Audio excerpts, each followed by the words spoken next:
Well, good evening, ladies and gentlemen. I'm Bruce McDonald, and this is the Talamanca Review. I'm going for the grainy effect of one of my lesser cameras tonight, the iPhone cameras in the back room, and I don't feel like walking back in the rain. I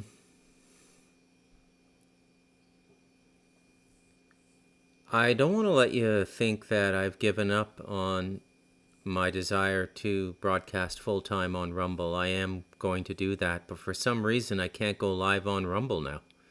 Just as YouTube comes back, it's so freaky the way it works. It says that you need at least 5 subscribers. I have 100 on Rumble, and I don't know. Hi, Steve. I don't know why they're not letting me do it. So it's very strange. Very strange. So, as I often do, I'm just going to begin with a little bit of personal information from the mountain.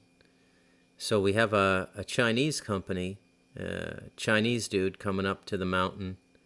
I think, I'm not sure exactly when, but fairly soon. And I think they're going to take over the abaca business because I haven't had an abaca harvest in a year and a half. And that's because, and this is an amazing thing, okay? It is because the German company, it's Geltfalter, Geltfalter, Geltfalter.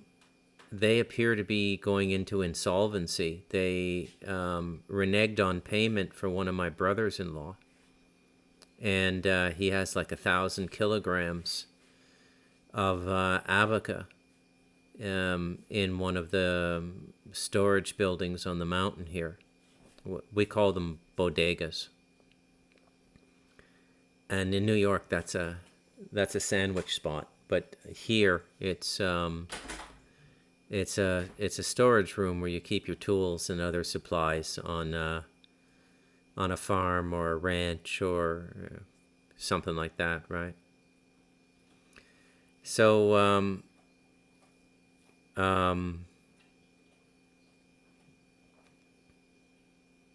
hey, River Rat.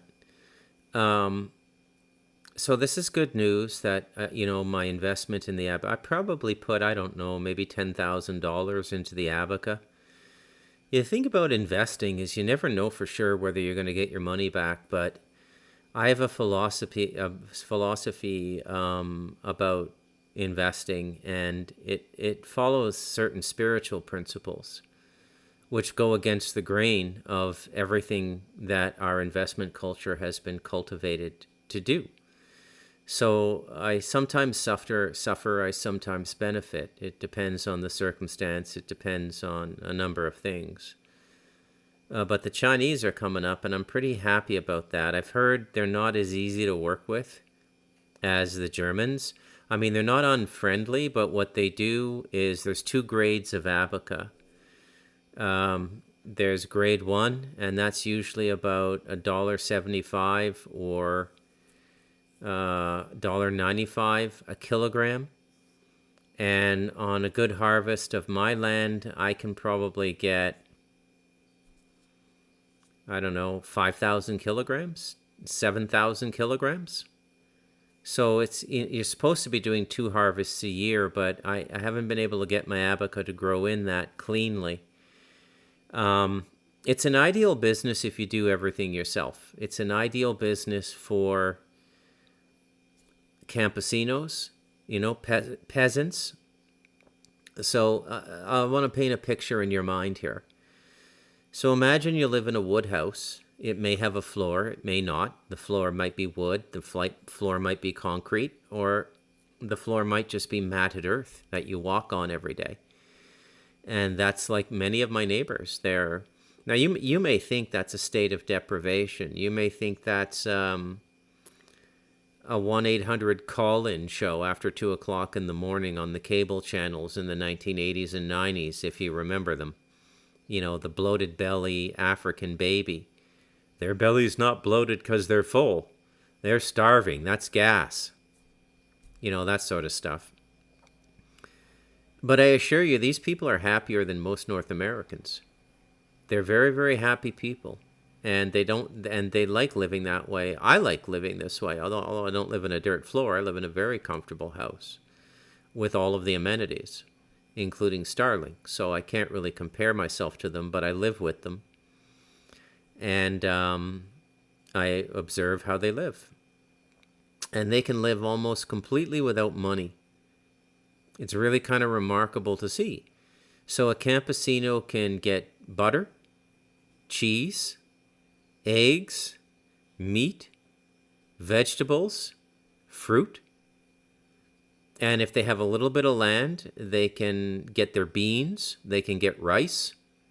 But then they got to work all day, right? Not hard, but you got to wake up every day and you got to go attend to the fields and make sure everything's going okay. Some days there's a lot to do. Some days there's not much to do. That's the life of a campesino. And campesino or peasant just means somebody who lives in a sustenance way, lives without money in a rural way. You could say hillbillies is a kind of campesino or peasant, okay?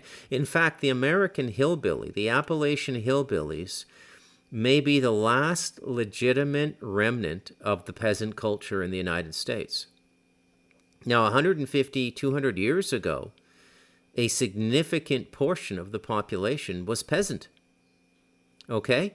They just lived off of what they had around them. If you've ever seen the movie Unforgiven with Clint Eastwood, and they go out to his little wood ranchero there, and his only wealth appears to be 6 hogs in a pig pen, right? That's a campesino lifestyle, right? These people can make their own booze. I shit you not, man. They make a sugar cane liquor that, so really they have everything. Many of them live without electricity. They don't bother getting an electrical hookup to their house. They prefer to just live by lamplight and candlelight. And all of those things are available here. They just don't want the hassle. So these are the people I live with. I live with campesinos. Now, if you have 15 hectares of abaca and you're bringing in 2 harvests a year, and you're doing, I don't know, let's say 15,000 kilograms of abaca a year, and you're doing all the work yourself, well, you're going to have a small expense for gasoline to run the decorticator, which is what shreds the abaca into the fiber that dries that you sell. And that's about your only expense. And I guess maybe boots and machetes, and that's it. So if you're living a campesino life and you have 15 hectares of abaca, man, I'll tell you, they're going to have, like within 2 years, they're going to stay living in that wood shack, and they're going to have a Toyota Helix in the driveway in 2 or 3 years. That's how they roll, man. Like, it's really kind of amazing to see. Now, from my position, where I just do it as a business, I might keep 15, 20, 25%, but I do nothing, okay? And you got to maintain the land in between harvests. You have to go and clean the grass that grows around the abaca plants. And it looks like a tree, but it's actually a plant, okay? There's a lot of stuff like that over here. You look at it, you go, that's a tree. And my wife goes, no, that's a plant, right? Like papaya. A papaya tree can go 3-4 meters high. I just said tree. It's a plant. Okay? And they usually have these green mushroom leaves at the top. So there's no such thing as a banana tree. It's a banana plant. But they get quite big. Okay? So you got to go and you got to do that about once every 6 weeks or so. And it's going to take you a month and a half to clean everything. Because 15 hectares, a hectare is 100 meters by 100 meters. Okay, so for those of you who speak American, that's 100 yards by 100 yards. Okay, so 15 hectares is a large piece of land, man. Large piece of land. And it's takes a while to clean it. And all the cleaning is done by machete. And you're out there with like terciopelos, what you folks in the United States call fer-de-lances, one of the most venomous snakes in the world. And then it just goes up from there. You can get bit by a bushmaster. There's no hope of surviving a bushmaster. I know a bushmaster bite. I know a doctor in town who's seen like 100 of them in his 40-year career, and I think 3 people have survived. Okay, Mataway, same thing. Yeah, if you get bit by a Mataway, the universe is taking you out on the A train, like the bullet train. Right? You got like 2-3 minutes to live, and then you're gone. Okay, you get bit, you go, oh my God, that was a Mataway. You go, you sit down beside a tree, you look up at the sun. If you smoke, you light a cigarette, and you get ready to go, because you'll be gone before that cigarette's done. Okay, that's how quickly you die from a Mataway bite. These guys, they just know the jungle, man. They know everything about it, and they just have this sixth sense. And Nicaraguans, Nicaraguans are more native than natives. I suppose it depends, where they're raised, if they're raised in Managua in the city or if they're raised in the country. That's also a big campesino peasant culture, Nicaragua. Most of Central America is peasant culture. Okay? Now, there's cities here. There's super hot chicks. There's gay clubs in the cities. Like, all of the trappings of the West are over here. But for the most part, most people live like campesinos. Now, when foreigners come over here, they don't, for the most part, they don't fit in. They separate themselves. They do this sort of Chinatown thing, right? The way the Chinese move into other places and sort of segregate themselves, I guess is how you would say it. And it's a bit ugly. There's a little bit of a reaction to the foreigners over here now, up in the north in Guanacaste, and this is a very popular area. Very, very popular area. A lot, like every week you read about the movie stars going to some resort in Guanacaste. It's a who's who, Every week I follow the newspapers on Facebook. Noticias CR News, Costa Rica News covers all this stuff, Oh, Salma Hayek's in Costa Rica. Hey, Kevin Costner's in Costa Rica. Hey, Matt Damon's in Costa Rica. Matt Damon actually tells a story on, I forget what late night show it was, like the late night Jimmy Fallon on the late night show or whatever, talks about adopting a cat from Costa Rica, a jungle cat from Costa Rica. Anyways, I digress, as is my way, right? But stay with me here. So if you do all the work yourself, you're going to clear probably about $25,000 a year, which is a king's ransom over here.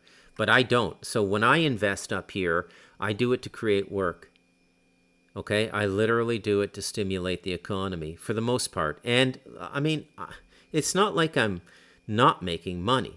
I'll make anywhere from $3,000 to $5,000 on US on every harvest. Okay? And so that's all there is to it. And I do nothing. I do not clean the land. I do not harvest the abaca. I do absolutely nothing. I just sit back and it makes money. Okay? And it just makes money. Now, I was starting to think that I was going to have to let this go because of what happened to Geltfalter. So this news about the Chinese company is good news. And apparently they called my wife, or they called someone in the family. I think Geltfalter might have given up their client list to this Chinese company when they went under. Now, I'm all over the place here, but I'm going to bring it back in. Here's the relevant point. We are on a spider web now all over the world. And the spider is what wove the web. And the spider is what maintains the web, so to speak. Okay? Now, I don't know if you folks know this or not, but a spider is not immune to the sticky parts of its own web. The only advantage that the spider has is it remembers where the sticky parts are. Okay? So, Geldfalter, the German company going under, is a direct result of the bombing of Nord Stream 2, which was done, I think we can say quite definitively, by the CIA. The only substantive reporting we've seen on it is the Substack of Seymour Hersh. But Seymour Hersh is a super connected Washington investigative reporter. I think he's in his 90s now. And I believe what he's saying. We bombed an ally's pipeline because it was Russia's. But Germany had built up its economy on that energy source from Russia. So we deliberately crippled the economic engine of Europe in this Ukraine-Russia conflict. And the moment I saw that, I knew immediately what it was. I knew that this was just an extension of the decimation of the West. Okay? Because nobody would do that to a friend and an ally. Nobody. So Germany is supposed to be our ally. They're a NATO member, right? They've dutifully paid all of their reparations from World War II. They did not declare bankruptcy. It's a remarkable thing, you know. Germany has paid back all of the war reparations from the treaty after World War II. Stop and think about that for a sec. You think the US and Canada have problems now? Well, if we had 400 or 380 million Germans, the debt levels we're carrying now and the deficits would not be a huge problem. But the Germans are the most productive people on the planet. Ergo, the question, why cripple them? You know, why cripple them? So that's my opening for tonight. I wanted to talk a little bit about the mountain and a little bit about some good news that I got in the form of this Abaca business coming back to me now, after I thought I might have to give it up. Now, I don't know what I'm going to do with my Abaca anymore. I don't know if I want to sell it anymore. I'm thinking of starting a weaving company, right? And doing drapes and mosquito netting for beds and baskets and rugs and things like this. There's all kinds of stuff you can do with Abaca. Look it up, ABACA. It's a miraculous fiber, actually. Quite a remarkable fiber indeed. But this is a very interesting story, the Abaca story, about the degree to which everything is interconnected now. How everything is just so interconnected. It's like, now it always has been spiritually, okay? But we are so accustomed to working with this man-made overlay. And the phony synthetic, the phony integrator, which is the man-made economy, which is the fiat money system, which is the central banking system that runs off of, who knows what it runs off of now. Many people are saying that Bretton Woods is dead, and I don't see evidence of that. And I'm not sure I buy any of that fear talk about us losing the reserve currency status, the United States. I'll tell you, it is amazing how fickle this modern economy is. Just in this skirmish between Trump and Trudeau, the Canadian dollar has lost like 5 or 7% of its value. Okay? When I came to Costa Rica, I could exchange Canadian currency for 500 colones, which is the Costa Rican currency, 500 colones for $1 Canadian dollar. It's now 333 colones for $1 Canadian. So in the time I've been here, my spending power has depreciated by 33%. Okay? You think about that. Now, I still work. So I do quite well in my job, actually. I've made a good career out of being a professional writer. There's all kinds of professional writing out there. There's all kinds of stuff that has to be, it's not sexy. It's grant applications. It could be a 180-page legal brief that's been scribbled out by a legal team, and they want it typeset and corrected and proofread and edited for language and clarity. I get books, other people's books. Often they're very well written. What they just lack is typesetting. Typesetting is where you get the type to a point where it looks like it was published by a professional publishing house. You don't get big spaces between words and all of the sort of awkward spacing that you get in a document that was typeset in Microsoft Word. And I do all of that work, and I do EPUBs as well. So if any of you are working on a book and you need it finalized, let me know. All right, that's what I do. That's what I specialize in. Well, one thing I specialize in, okay? So Joe Biden and his bullshit fucking blowing up of the Nord Stream pipeline, Nord Stream 2, has reached all the way to Costa Rica and affected me. That's how interconnected everything is now, okay? So, and it was a bit of a bummer. I mean, I never dwell on stuff, especially financial stuff. I may have a habit of dwelling on emotional stuff, like relationships and stuff. But money and the vicissitudes of life and where your next meal is coming from, I've always been very, very adept at just sort of putting that in the hands of the Creator. Never worry about that stuff. And so I didn't really worry about the abaca that much. So this is good news that that the Chinese company is coming up. And I still speak Mandarin.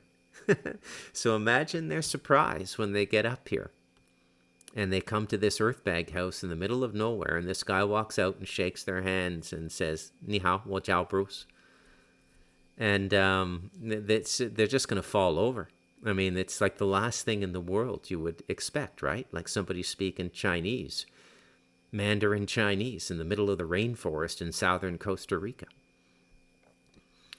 But the Chinese are everywhere now. And they have their own problems too. Everybody's running up this debt. So let me dwell on that, because like the debt and Nord Stream 2 and everything, and what might or might not be going on with Trump. But these orbs, again, my theory is it's all of the above. If it were a multiple choice LSAT question, or not LSAT, but whatever they call those college entrance exams in the U.S., if it were a multiple choice question, I would cross off A, B, C, and D, because it's everything. It's high end. Stephen Greer's right. Some of it is high end black site stuff. Some of it is low level drones, not consumer level, like somebody would be launching out of their backyard, but not super high level. And some of it is just the orbs, right? Which are a spiritual phenomenon, which, by the way, the best treatise that you're going to get on orbs now is Chris Bledsoe's book, soon to be a movie, UFO of God. Okay? That is a very important book for you to read if you want to understand what these orbs are. But it's not all orbs, right? Yeah, it's everything. And and all of this is happening when? Okay, it's happening right in the middle of this battle between a reformed world, which, let's be honest, is a Jewish redesign of the world. It's the Jewish empire taking control of the world, which would be, I think there's a lot of things I like about the idea of a Jewish global empire. There's a lot of things I don't like, don't get me wrong, but you have to be fair and balanced, right? When you look at the people who've tried to take over the world, or vast swatches of the world, you find yourself in the company of Napoleon Bonaparte, Alexander the Great, Genghis Khan and the Mongol hordes, British imperialism, American imperialism, and we've done everything with force. Now, what's unique about the Jewish approach to world domination is it's all been done in an indirectly forceful way. They do use force, but they subcontract it out to Gentiles. They can't do that in Israel, so they're getting their hands dirty now. But for most of history, they have not gotten their hands dirty. They prefer to rely on the manipulation and the leverage of money and wealth and lending and, quite frankly, black magic. They are probably the most proficient group of people at black magic on the planet. Not all Jews. It's not the Jews, but it's Jewish, okay? I was thinking about this today as I was getting ready to do this podcast, because I happened to watch about half of Candace Owens' interview with Piers Morgan on Piers Morgan Live. And Piers Morgan is just like the ultimate dupe. Like, that guy is a fucking moron. How he's an international broadcaster is anybody's guess. That guy is literally fucking retarded. I'm like semi-literal here. Okay? I mean, he's a fucking moron. How can you be a journalist and not be a critical thinker? Right? So, and he's very, very pro-Jewish, buys into the whole thing, the Holocaust, 6 million killed, everything, because he's a fucking idiot. He doesn't do any research. And there's a reason people like that are doing well right now. And there's a reason that people like that got into power, social and media power in the first place, because that's the kind of useful idiot they want in those places, okay?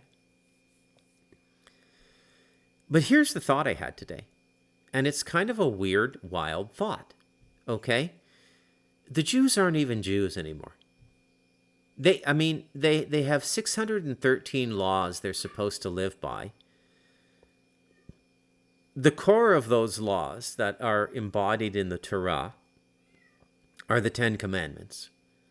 All the other laws are postmodern Judaism, post-Second Temple, rabbinical Talmudic Judaism, okay? Which, by the way, has seen no prophets. I want you to think about that for a sec. So if the Jews deny Christ as let's say he's not the Mashiach, okay? And that is a Jewish concept, and I can't say whether he was the Mashiach or not, the Messiah, okay? Because that's not my language. I didn't create the word Messiah. I didn't define it. Because of my respect for language, I'm going to leave that to the experts. And the experts on that word are the Jews. So if they're saying Christ wasn't the Messiah, I don't know what to think. My relationship or my value in Christ is just in the man himself and the words captured. I mean, he has to be one of the greatest public-facing spiritual teachers ever captured and recorded in the Gospels. And that's all I need. I don't need any title to go with that. But here's the point. They don't even recognize him as a prophet, let alone the Mashiach. Okay? Stop. they don't recognize Muhammad as a prophet. Okay?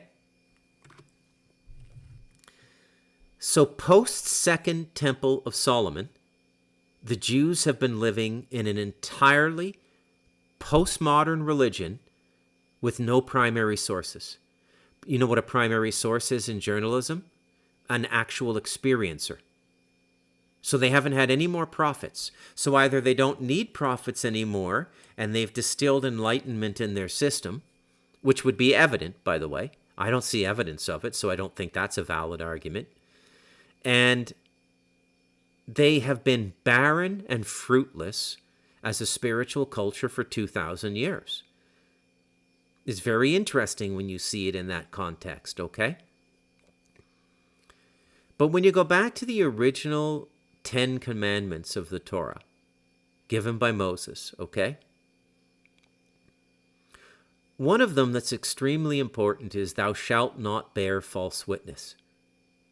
And that can easily, without any disfiguration of the language or meaning, be interpreted to be don't lie. Tell the truth about what you see and what you know, if asked. Okay? And I'm watching this Piers Morgan interview, and I'm watching this absolute fucking doughboy doofus defending the Jews.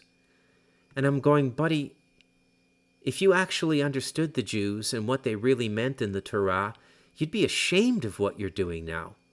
Your ignorance and your failure to do any research, your failure to consume propaganda like a 400-pound fat lady at a Florida buffet is disgusting. And it's just absolutely disgusting. And so what happens, and this is a big sin now, if you believe in sin.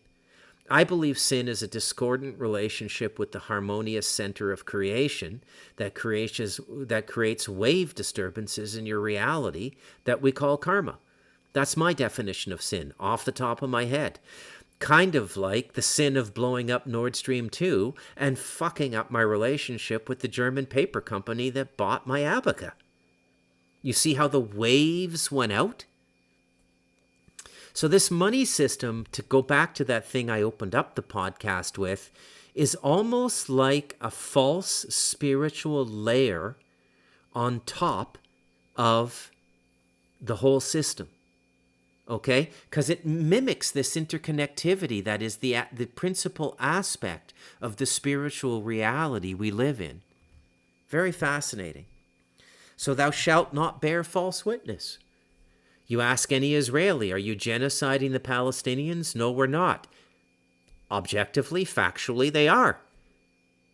They're running them off their land and doing it indiscriminately and killing women, children, and babies.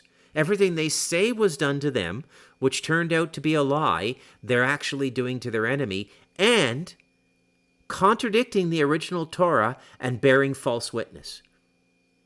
Okay?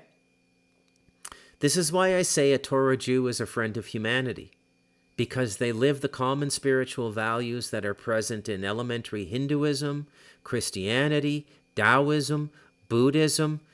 But these Talmudic fucks, these postmodern Jews we're dealing with now, they're a satanic monstrosity, is what they are. And they're on the cusp of being caught. The spider stepped on the sticky part of its own web. But they've been spinning that web for 2,000 years. You can't hold it against them for not remembering all the sticky parts, can you? Okay. Now,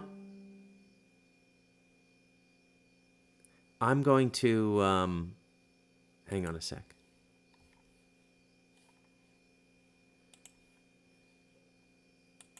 Hey, buddy, I'm live on YouTube right now. People message me. It's my buddy in Panama. Now I'm going to swing over, okay? And I'm going to try to integrate these things I've talked about, because everything is connected now.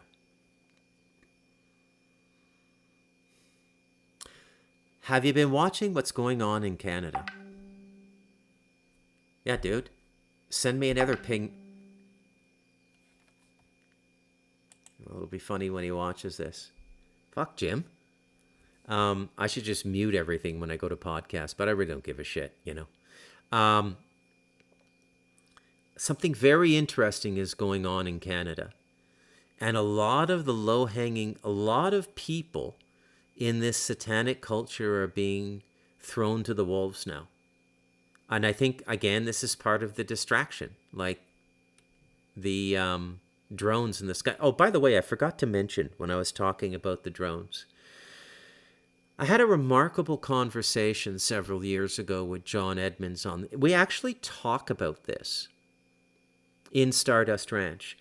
There were underground bases around Stardust Ranch, military bases in Arizona, big military bases, and they interact with the Greys in those bases under the ground, okay? So this secret human society is interacting with the Greys. Now, you remember what Uncle Cliff said on his podcast, that we were actually, once we detonated those nuclear bombs, we actually had visitations from benign extraterrestrials who would have helped us grow and harmonize our human civilization. And the heads of what then later became the MI6 and CIA. So this was a joint operation during World War II. The British and the Americans worked together, and they had the OSS, okay? And as Cliff High said, and you know, the interesting thing about Cliff High, and I gotta say this, he'll never watch this video, and I don't want to get into a fight with Cliff, because I think even near 70, he'd undoubtedly kick the shit out of me. All right, that guy has been studying Aikido and various martial arts all his life. Now, so have I, but not in as dedicated a way as he has. I mean, he lives and breathes it. And I like Cliff, even though he's only right twice a day like a stop clock. I do like Cliff. I admire his courage. But he did this Substack. Hold on a sec, I'm getting a warning here.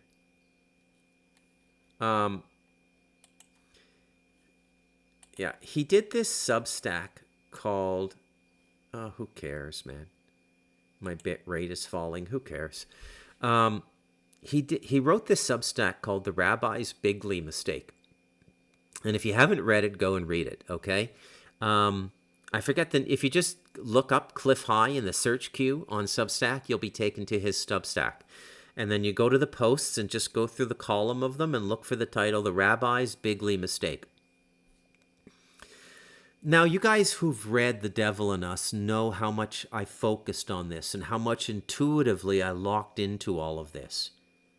And I did a 7,000-word chapter called 1947, in which I talked about all of the things that formed the world we now live in, including the UFO, including the first human-alien hybrid, alleged to be Cynthia Crawford, produced by the OSS. Now, according to Cliff, and apparently, and this is what I found amusing, when questioned about this on a big podcast, I think it was InfoWars or something, because Cliff is having his 15 minutes now.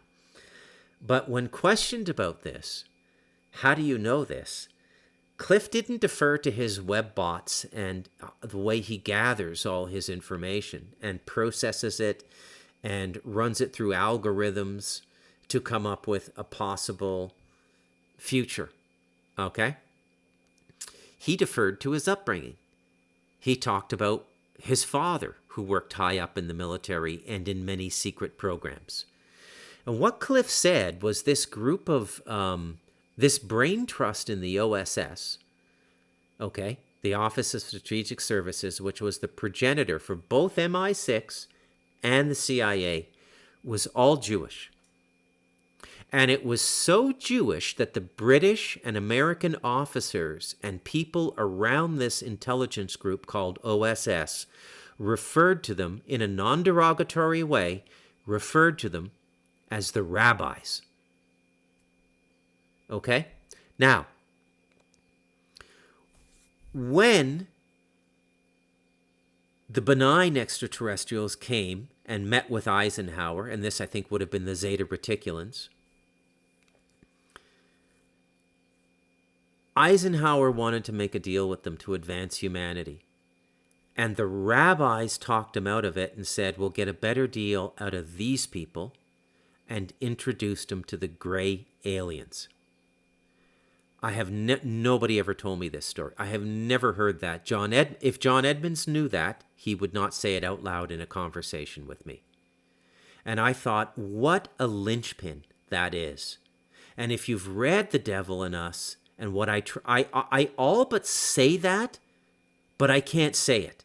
It's like the missing paragraph in the 1947 chapter. And then later, the book goes on into blood, where I talk about Jewish blood sacrifice and, the personal devil, Corinne Hustabot, and the proliferation of satanic societies, which I think have come out of the Kabbalah and dark Talmudic postmodernism. Okay? And call me an anti-Semite. I don't think that even matters anymore.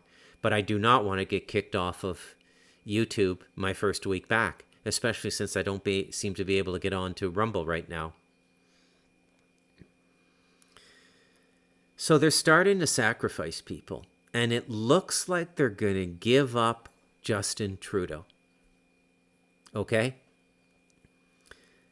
And you need to understand something, okay? This is very important, and there's no way you could know this. So you don't have to feel as though your perception is dull because you didn't figure this out yourself.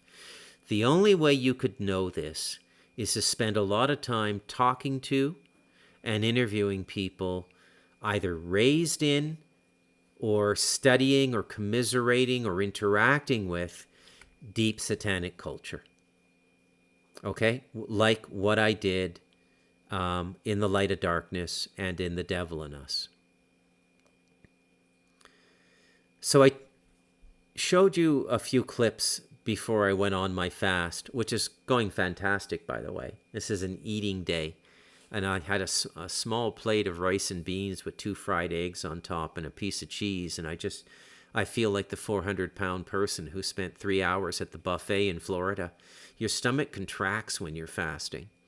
And another thing that happens when you're fasting is as soon as something goes in, something goes out. So the way I did a 3-day straight fast, chugging 2 liters of salt water a day to flush out my intestines. And then I went to eating once every second day. Okay, so I eat once every 48 hours, and I give myself a 3-4 hour window to eat. And I usually eat like 1 small plate of food, and I might have a small cup that deep, just a small cup of yogurt for the probiotics, and that's it. And I'm stuffed. Okay, stuffed. And I feel fantastic. And your energy levels don't go down or anything. So I highly recommend fasting. But let me get back to my story here. So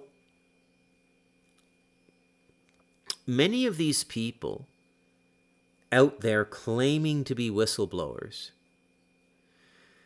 are actually sort of working for whether they're and they can be unconscious of this, because I mean these people are so traumatized and programmed from birth onwards, pre-birth.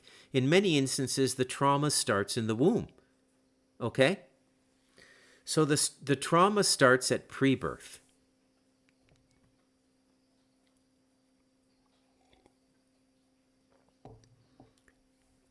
Very difficult to get out of it. Very difficult to come out of that way of thinking, that way of living, okay?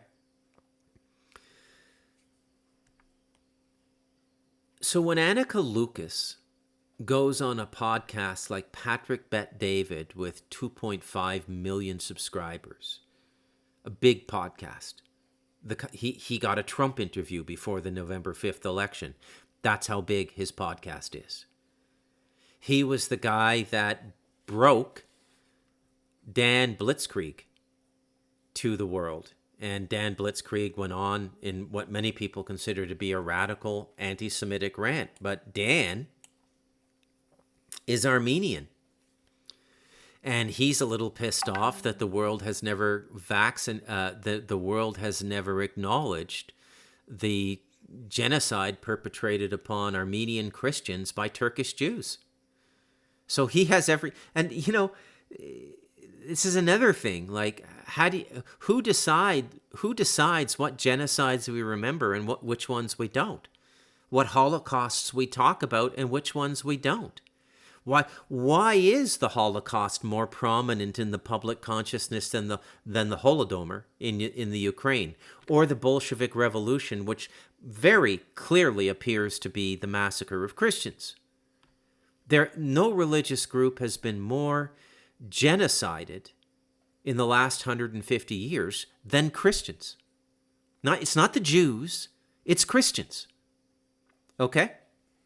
Anyways. So Annika Lucas goes on, Patrick Bet David, and she says several times, you got to watch the whole interview, I don't want to name names. I don't want to name names. That's not why I'm here. Naming names is about getting back at people and vengeance and so on and so forth. And those of us who survive this world, we just want to heal and grow and be able to feel love again. But PBD, being who he is, just keeps pressing her. And she gives up a few names.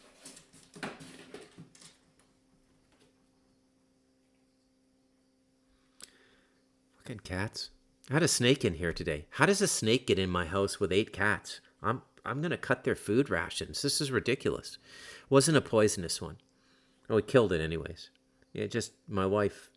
If it were up to me, I don't know. I got to get a pair of rubber gloves and pick them up and just let them go in the jungle or something. I don't like killing stuff, not even snakes. But one of the names, when pressed, that she gives up is Pierre Elliott Trudeau. And then after saying she's not going to name names, she manages to say that his thing was fucking snuff. Fuck the kid, kill the kid. And now there's rumors that this is the situation with Justin Trudeau, his son in Canada. Now, this little kerfuffle between Trudeau and Trump over what Trump calls Canada ripping the United States off for $100 billion a year has already caused a plummet in the Canadian dollar. Trudeau's on his way out. I know I have some Canadian listeners. You guys don't need to hear me talk about this. The Americans might. His finance minister, who was his closest ally, the deputy prime minister, left her job with a resignation letter that absolutely humiliated him. Okay? So I think Justin Trudeau is going to be hung out to dry. I think he's going to be exposed as a child rapist and a child murderer. I think he's one of the ones that is going to be thrown to the wolves. And again, this is just a distraction. This is, by the way, this is what the Mashiach does. This is how the Mashiach gains our confidence. The Mashiach is the Antichrist, by the way. Okay?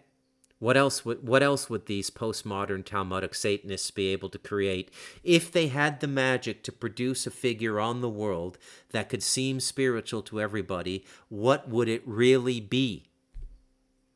Exactly what I just described.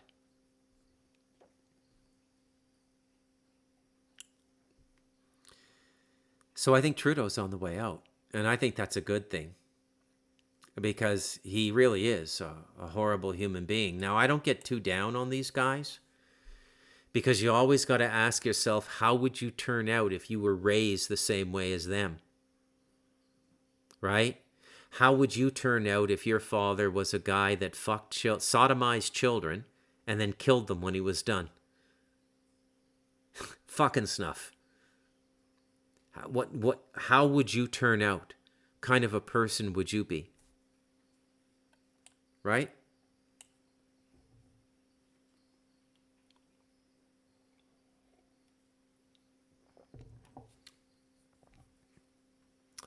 Anyways, that's a pretty good, going to hit the 50-minute mark today. Takes me a while to get my stamina back once I haven't been podcasting for a while. Once you get your momentum going, an hour a day is pretty easy. But when you don't talk for a while and you come back, it can be a bit daunting. So, on that note, I think that's a good enough show for today. I'm Bruce McDonald, and